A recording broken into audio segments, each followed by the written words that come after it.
Okay, guys, I want to show you one other thing right here. When the holes get drilled, sometimes there's a little gap in between here. What happens is sawdust gets in there. And let me see if I can show you what I'm talking about.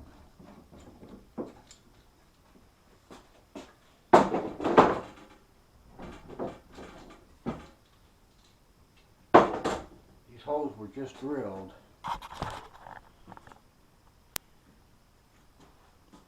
Not too bad. Not bad at all.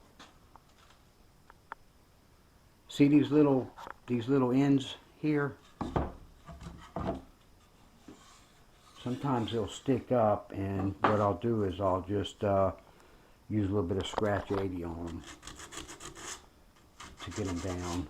A lot of times you can just take a rag and knock them off, but well, there's a little bit of sawdust there.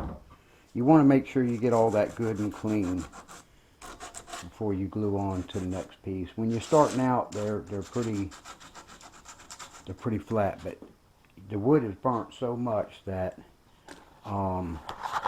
it changes the shape a little bit. I'll show you something else you want to keep an eye on too. You want to try to make sure that you're staying fairly square.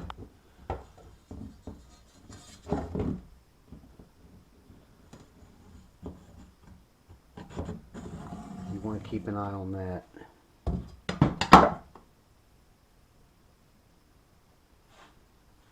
It's come along pretty good. No major problems.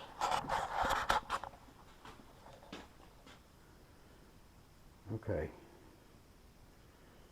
A few more pieces and we'll have this bad boy done. Okay.